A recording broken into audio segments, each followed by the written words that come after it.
نبی اکرم صلی اللہ علیہ وسلم کا آخری وقت ہے، اس دنیا سے جانے والے ہیں، انتقال میں 2 یا 3 دن باقی رہ جاتے ہیں۔ آپ فرماتے ہیں لوگوں اگر میرا کسی کے اوپر کوئی قرض ہو تو وہ آج لے لے، قیامت کے دن میں نہیں دے سکتا۔ انتقال سے 2-3 دن پہلے لوگوں اگر میرے اوپر کسی کا قرض ہو تو وہ 2-3 وہ مجھ سے لے لے۔ ایک صحابی اٹھتے ہیں اور کہتے ہیں کہ اللہ کے نبی میرے 3 درہم ہیں آپ کے پاس۔ اللہ کے نبی صلی اللہ علیہ وسلم نے ایک صحابی کو حکم دیا کہ 3 درہم اس کے ادا کر دیے جائیں۔ اس صحابی نے اسی وقت ان کے 3 درہم دے دیے۔ آپ نے فرمایا لوگوں جب میری روح قبض عنصری سے پرواز ہو جائے، جب میرا انتقال ہو جائے تو میری نماز جنازہ سے پہلے پوچھ لینا کسی کا کوئی قرض تو نہیں ہے، کسی کا کوئی قرض تو نہیں ہے۔ اگر کوئی ملتا ہے تو اس کا قرض ادا کر دیا جائے، اس کے بعد میرا جنازہ پڑھایا جائے اور پھر مجھے قبرستان میں دفن کر دیا جائے۔ مجھے غور کیجئے میرے بھائیو، یہ وہ ہستی کہہ رہی ہے جس کے لیے ہم مقام محمود کی دعا کرتے ہیں ہر نماز کے، ہر اذان کے بعد۔ اور اس کا حال یہ ہوا کہ اللہ کے نبی صلی اللہ علیہ وسلم کا جب انتقال ہوا تو پوچھا گیا کوئی قرض تو نہیں تھا؟ جواب کہیں سے نہیں ملا۔ سب سے پہلے ابو بکر صدیق نے آپ کی نماز جنازہ پڑھی، پھر عمر فاروق نے نماز جنازہ پڑھی، پھر عثمان غنی نے نماز جنازہ پڑھی، پھر حضرت علی نے پڑھی۔ مسئلہ یاد رکھنا اللہ کے رسول کی نماز جنازہ جماعت کے ساتھ نہیں ہوئی، اللہ کے نبی کی نماز جنازہ کسی نے نہیں پڑھائی۔ حجرے میں تھے، ایک ایک کر کے لوگ آتے گئے پڑھتے گئے۔ پہلے ابو بکر صدیق نے پڑھی، پھر عمر فاروق نے پڑھی، پھر عثمان غنی نے پڑھی، پھر حضرت علی نے پڑھی، پھر ایک ایک صحابہ بعد میں آتے گئے پڑھتے گئے، ایک ایک کر کے پڑھتے جاتے نکلتے جاتے، یہاں تک کہ بعد میں عورتوں نے بھی نماز جنازہ پڑھی اور سب سے لاسٹ میں بچوں نے نماز جنازہ پڑھی۔ اسی کو پڑھتے پڑھتے اور لوگ دیکھنے آتے تھے۔ اللہ کے نبی صلی اللہ علیہ وسلم کو تقریباً آج کے موجودہ ٹائم کے لحاظ سے 32 آورز انتقال کے بعد 32 گھنٹے تک آپ کو دفنایا نہیں جا سکا۔ 32 گھنٹے تک آپ کو دفنایا نہیں جا سکا۔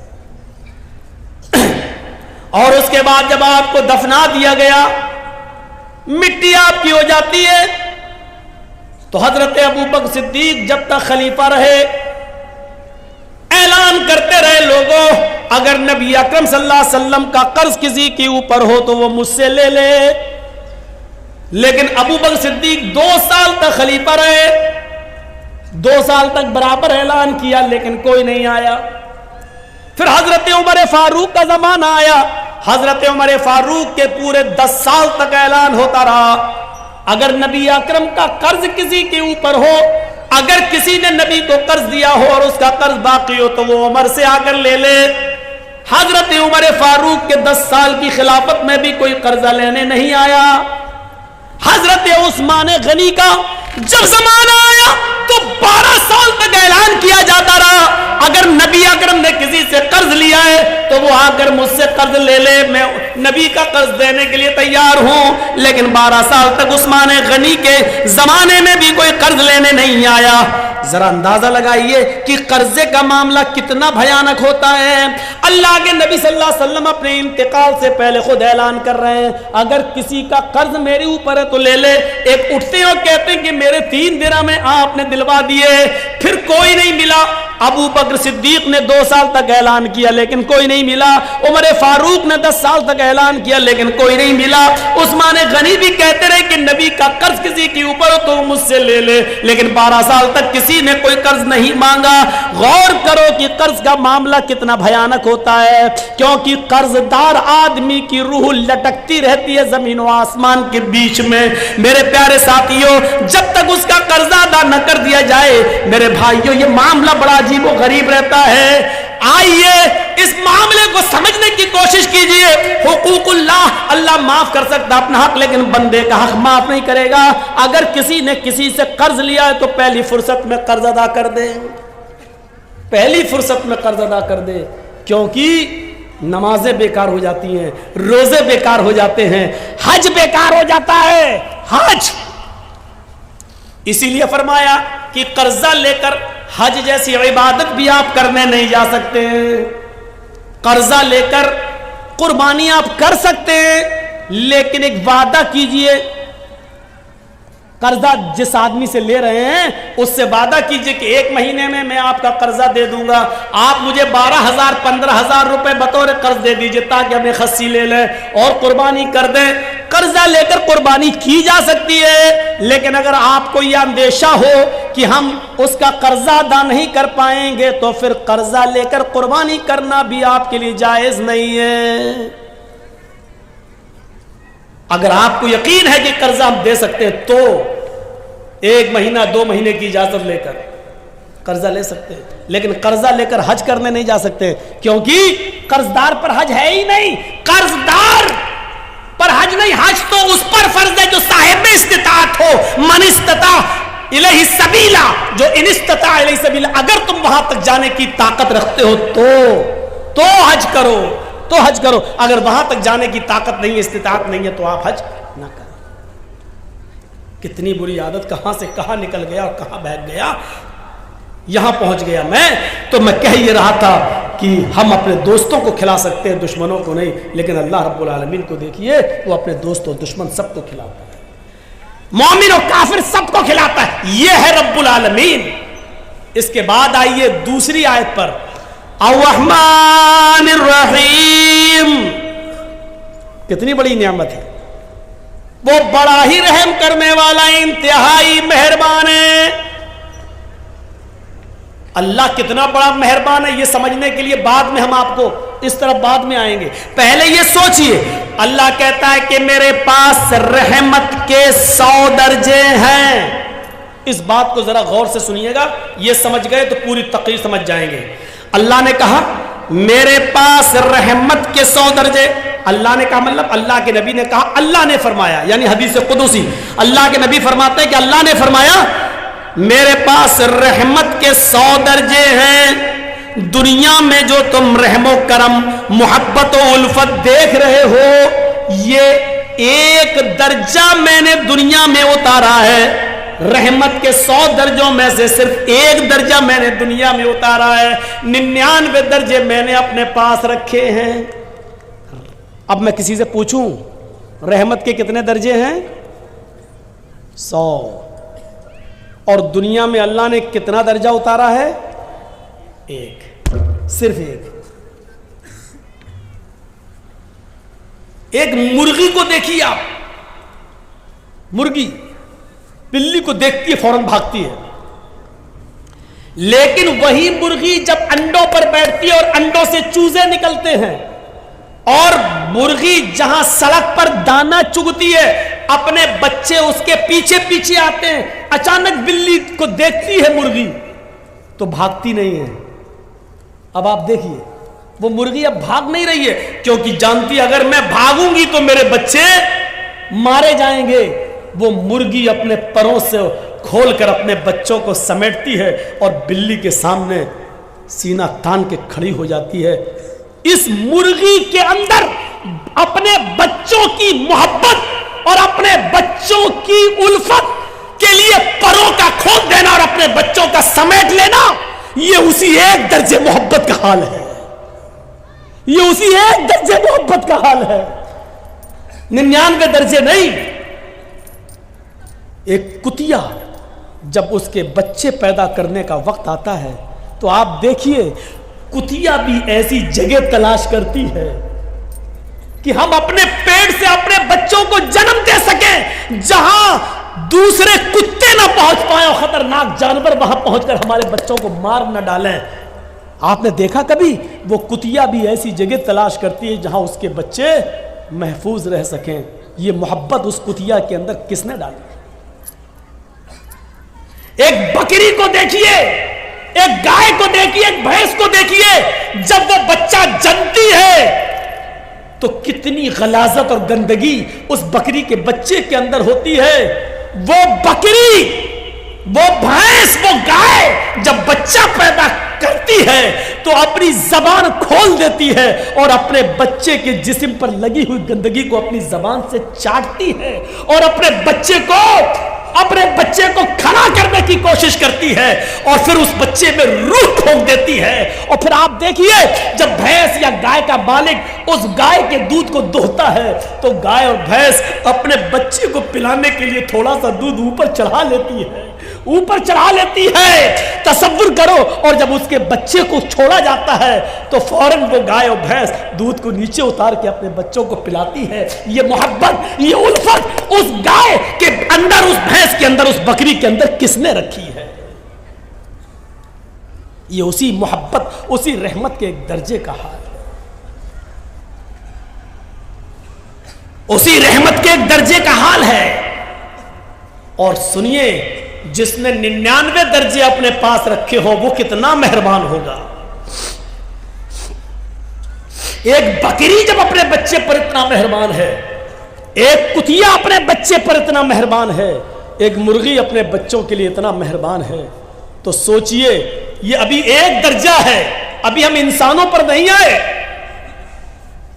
ابھی ہم انسانوں پر نہیں آئے۔ حضرت عمر فاروق فرماتے ہیں ایک جنگ کے اندر کچھ قیدی گرفتار کیے گئے اور گرفتار کر کے ان کو جناب محمد رسول اللہ کے سامنے لایا گیا۔ ایک جنگ کے اندر کچھ قیدیوں کو گرفتار کیا گیا اور ان قیدیوں کو محمد رسول اللہ کے سامنے پیش کیا گیا۔ ان قیدیوں میں ایک عورت بھی تھی۔ جو قیدی قید کر کے لائے گئے، جو مجرم قید کر کے لائے گئے، ان مجرمین کی لسٹ میں، ان قیدیوں کی لسٹ میں ایک عورت بھی تھی۔ اس کا بچہ کہیں، شیرخوار بچہ، دودھ پیتا بچہ کہیں گم ہو گیا تھا، کہیں کھو گیا تھا، دودھ پیتا بچہ۔ یہ عورت جب اللہ کے نبی صلی اللہ علیہ وسلم کے سامنے پیش کی گئی اور جو قیدی نبی کے سامنے پیش کیے گئے، اس عورت کو ہوش نہیں ہے کہ ہم کو نبی کے سامنے پیش کیا گیا ہے، کیا سزا ملے گی۔ اس کا دماغ اپنے بچے کی طرف لگا ہوا ہے، وہ اپنے بچے کے بارے میں سوچتی ہے کہ میرا دودھ پیتا بچہ کہاں ہوگا۔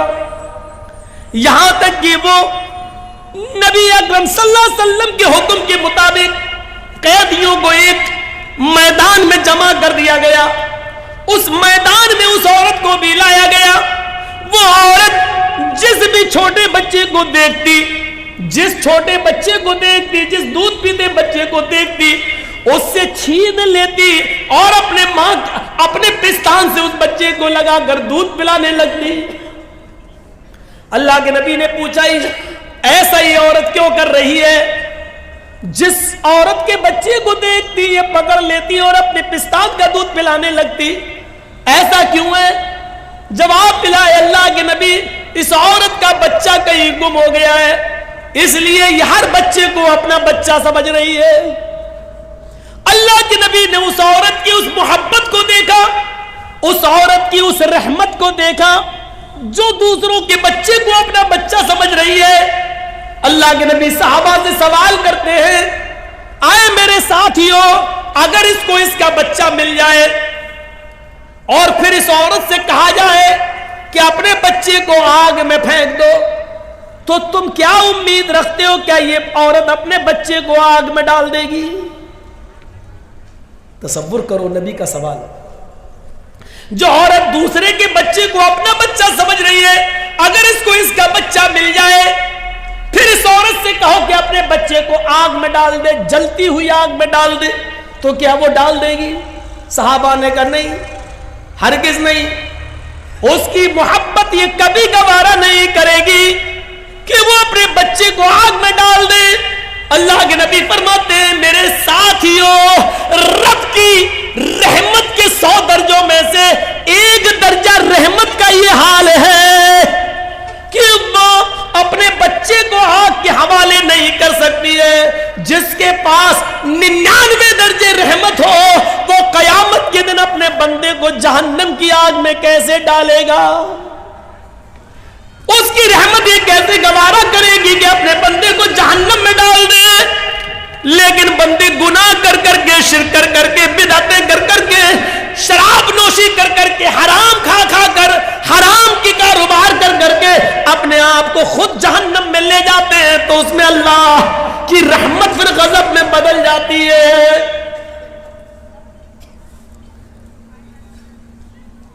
ورنہ رب کی رحمت یہ گوارا نہیں کرے گی۔ جس کے پاس 100 درجے رحمت ہو وہ کیسے گوارا کرے گا کہ میرا بندہ جہنم میں جائے؟ آپ ایک مثال کو سمجھنے کی کوشش کریں۔ آپ کی بیٹی ہے، شادی ہوئی، آپ نے بہت سے برتن اس کو جہیز میں دیے، کانچ کے 2 برتن، کانچ کے 2 گلاس، شیشے کے 2 گلاس آپ نے اس کو دیے، بہت سے برتن دیے، لیکن 2 گلاس رکھے ہوئے تھے الماری میں،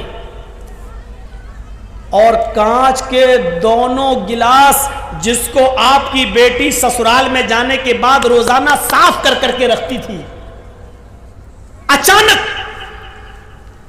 دونوں گلاس گرتے ہیں نیچے، ایک گلاس تو ٹوٹ کر ٹکڑے ٹکڑے ہو جاتا ہے اور دوسرا گلاس بچ جاتا ہے، اتفاق ہے، دوسرا گلاس بچ جاتا ہے۔ اب آپ سے میں پوچھتا ہوں، آپ کی بیٹی کس گلاس کی حفاظت کرے گی، جو بچ گیا اس کی یا جو ٹوٹ گیا اس کی؟ کوئی بھی عقل مند انسان ہوگا، اس کو اگر کھڑا کر کے پوچھا جائے تو وہ یہی کہے گا، ارے جو ٹوٹ گیا ہے اس کی کیا حفاظت کرے گی، وہ تو چکنا چور ہو گیا ہے، اس کی حفاظت کرے گی جو بچ گیا ہے۔ تو جو گلاس بچ گیا اس کو اٹھائے گی، اس کو پوچھے گی اور پھر رکھ دے گی، اور جو ٹوٹ گیا، چکنا چور ہو گیا، وہ جانتی ہے کہ یہ جڑ نہیں سکتا، اب اس کو گھر میں بھی رکھنا گوارا نہیں کرے گی، جھاڑو سے ادھر ادھر کانچ تو نہیں بکھر گئی کسی کے پیر میں نہ چپ جائے، اس لیے اس جگہ کو صاف کر کے اس ٹوٹے ہوئے کانچ کے گلاس کو صاف کرے گی اور ایک برتن میں لے کر ڈسٹ بن میں ڈال دے گی یا باہر کوڑے میں جا کر پھینک دے گی، اس ٹوٹے ہوئے گلاس کو کبھی وہ اپنے پاس نہیں رکھے گی۔ کیوں؟ ہر چیز کا ایک کوشچن ہوتا ہے، کیوں؟ یہ بھی ایک کوشچن ہے، وہ صحیح سلامت گلاس کی حفاظت کر رہی ہے لیکن ٹوٹے ہوئے گلاس کو گھر سے باہر کیوں پھینک رہی ہے؟ اس کیوں کا جواب ہے، صحیح سلامت گلاس کی حفاظت اس لیے کر رہی ہے کیونکہ وہ کام کی چیز ہے، وہ پینے کے کام آئے گا، مہمانوں کو پانی پلانے کے کام یا چائے پلانے کے کام یا دودھ پلانے کے کام آئے گا، لیکن ٹوٹا ہوا برتن کسی کام کا نہیں، اس لیے اس کو باہر پھینک رہی ہے۔ چلیے اب میں آپ سے پوچھتا ہوں کہ ایک ماں کے 2 بیٹے ہیں، دونوں بیٹے جوان ہیں، ایک پڑھ لکھ کر بہت قابل ہو گیا ہے، اس کی سرکاری سروس لگ گئی ہے، اس کو 1 لاکھ روپیہ مہینہ مل رہا ہے، ماں بوڑھی ہو چکی ہے، باپ کا انتقال ہو چکا ہے، وہ بیٹا 1 لاکھ روپیہ مہینہ کماتا ہے، 50,000 روپے مہینہ کماتا ہے، اور اسی پر وہ اپنا پیٹ بھی پالتا ہے، اپنے بیوی بچوں کا پیٹ بھی پالتا ہے اور اپنی بوڑھی ماں کا بھی خیال رکھتا ہے۔ لیکن اسی ماں کا ایک دوسرا بیٹا ہے، وہ بھی جوان ہے، لیکن اس کے دونوں پیروں میں پولیو ہے، لکوا مار چکا ہے، اس کے دونوں ہاتھوں میں کمپن ہے، ہاتھ بھی اس کے لکوا مار چکے ہیں، وہ نہ اٹھنے کے لائق ہے، نہ اپنے سے بیٹھ سکتا ہے، نہ اپنے سے کھا سکتا ہے، نہ اپنے سے پیشاب اور پائخانہ کر سکتا ہے۔ اس بچے کی عمر بھی 18-20 سال ہے، اس کا بھائی بھی 20-22 22 سال کا ہے جو کماتا ہے اور اپنی ماں کو کھلاتا ہے، لیکن یہ بیچارہ اپاہج بچہ، دونوں پیروں سے اپاہج، دونوں ہاتھوں سے اپاہج، بستر پر لیٹا ہے، یہ نہ کما سکتا ہے، نہ ماں کا پیٹ بھر سکتا ہے، نہ خود کھا سکتا ہے۔ یہ بچہ بھی ناکارہ ہے، کسی کام کا نہیں ہے، بیکار ہے، بلکہ یہ بچہ اپنے ماں پر بھی بوجھ بنا ہے، بلکہ اپنے بڑے بھائی کے اوپر بھی بوجھ بنا ہوا ہے۔ میں آپ سے پوچھنا چاہتا ہوں، ماں ان دونوں بچوں میں سے کس بچے کی حفاظت کرے گی اور کس بچے کو اپنے گھر سے باہر نکالے گی؟ آپ کا جواب ہوگا وہ کسی بھی بچے کو باہر نہیں نکالے گی۔ وہی عورت جو کانچ کے گلاس کی حفاظت کر رہی ہے جو بچ گیا کیونکہ وہ کام کا ہے، لیکن ماں اس کام کے بچے سے زیادہ دیکھ ریکھ اس بچے کی کر رہی ہے جو دونوں بستر، اپنے دونوں پیروں دونوں ہاتھوں سے اپاہج اور لقوے کا شکار ہے، فالج مار چکی ہے، اس کی حفاظت کر رہی ہے۔ ماں اس بچے کے سر سے پسینہ نہیں پوچھے گی جو محنت کر کے آیا ہے، اس بچے کے سر سے پسینہ پوچھ رہی ہے جو بستر پر لیٹا ہے۔ ماں اس 20-22 سال کے بچے کا پیشاب اور پائخانہ صاف نہیں کرا سکتی ہے، بلکہ اب اتنا بڑا ہو چکا ہے وہ بچہ کہ وہ ماں اپنے بڑے بیٹے کی شرمگاہ بھی دیکھنا گوارا نہیں کرے گی، لیکن اس 18 سال کے 20 سال کے بچے کی شرمگاہ دیکھنا تو بہت دور کی بات، اس کی گندگی کو بھی اپنے ہاتھ سے صاف کر رہی ہے اور اس کی پیشاب کی جگہ کو بھی دھو رہی ہے۔ میرے بھائیوں، تصور کیجئے ماں کے دل میں یہ رحم اور یہ محبت کا جذبہ یہ کہاں سے آیا؟ یہ اسی رب کی 100 درجے رحمت میں سے اتاری ہوئی ایک رحمت کے ایک درجے کا حال ہے۔ یہ ماں اس بچے سے زیادہ پیار کرے گی جو بچہ اپاہج ہے، لنگڑا لولا ہے اور لقوے کا شکار ہے، یہ ماں اس کی زیادہ دیکھ ریکھ کر رہی ہے۔ کیوں؟ اگر اللہ ماں باپ کے دل سے یہ رحمت نکال دے تو ماں باپ سے بڑا ہمارا دشمن کوئی ہو سکتا ہے؟ بتائیے۔ کمینہ پیدا ہو گیا، کمائیں ہم اور مر کے ہم چلے جائیں تو ہمارے بنائے ہوئے گھر میں تو رہے گا؟ باپ کی محنت، باپ کا رات میں جاگ جاگ کر محنت کر کے مزدوری کر کے بلڈنگ بنانا، جبکہ باپ کو معلوم ہے کہ اس بلڈنگ میں ہم نہیں رہیں گے، میرے مرنے کے بعد میری اولاد رہے گی۔ اگر اللہ باپ کے اور ماں کے دل سے یہ محبت نکال دے تو ماں باپ سے بڑا ہمارا دشمن کون ہو سکتا ہے؟ میری محنت کی کمائی میں تو رہے گا، لیکن نہیں رہے گا۔ کیوں؟ کیونکہ باپ کی محبت یہ گوارا نہیں کر سکتی ہے کہ میری اولاد ماری ماری پھرے۔ یہ محبت کس نے پیدا کی ہے؟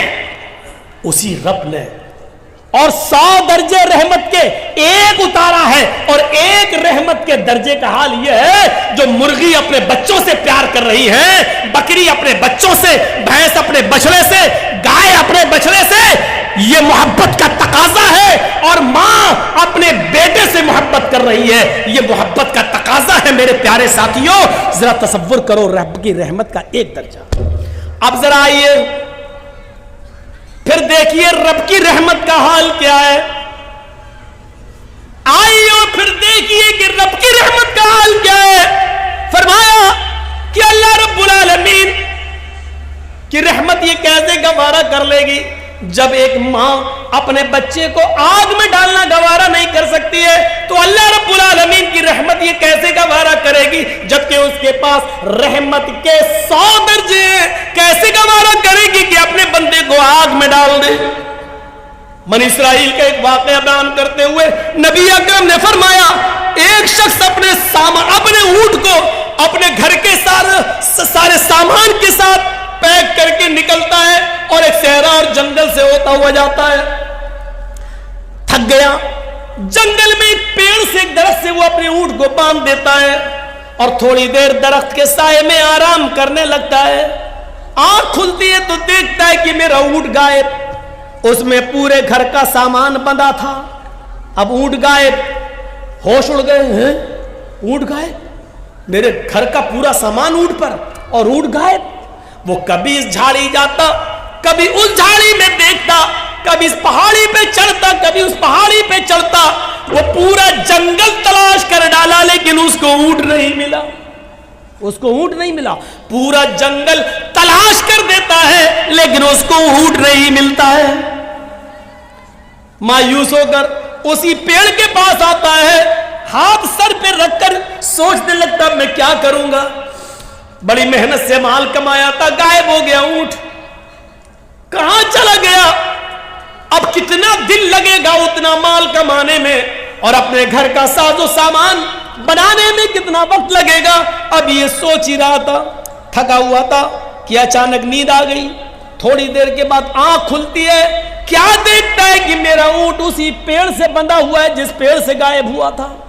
آتا ہے, اونٹ تو یہ ہے. جا کر دیکھتا بندھا ہے, سامان دیکھتا ہے تو اس کے اوپر اناج کا ایک دانہ بھی کم نہیں ہے. جیسے وہ اپنے گھر سے لایا تھا ویسا ہی ہو بہو, سیم ٹو سیم ویسا ہی اونٹ پر لگا ہوا ہے, اور ایک بھی چیز غائب نہیں ہے. اس چیز کو دیکھتا ہے تو مارے خوشی کے, ہم نے دن بھر اونٹ ڈھونڈا, تلاش کیا تو ملا نہیں, اور اچانک اپنے آپ آ گیا اور سامان بھی غائب نہیں.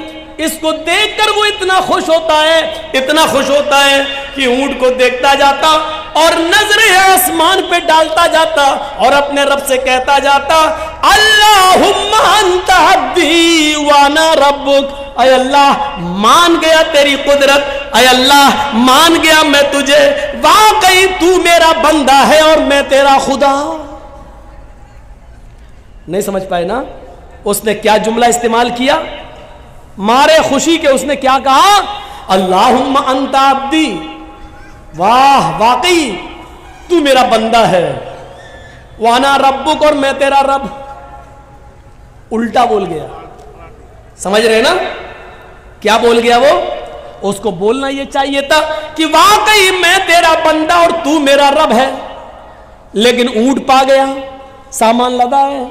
خوشی میں اس کو پتا نہیں ہے, دماغ سے ہٹ گیا. اتنی خوشی ہوئی اس کو, اتنی خوشی ہوئی کہ اس کا دماغ ٹھکانے نہیں رہا, اور مارے خوشی میں کہہ گیا اللہم انت عبدی وانا ربک, واقعی تو میرا بندہ اور میں تیرا رب ہوں. اللہ نے جملے سنے تو مسکرا دیا. یہ مسکرانے والا جملہ تھوڑی ہے. اب میرا بیٹا خوشی میں اگر یہ کہہ دے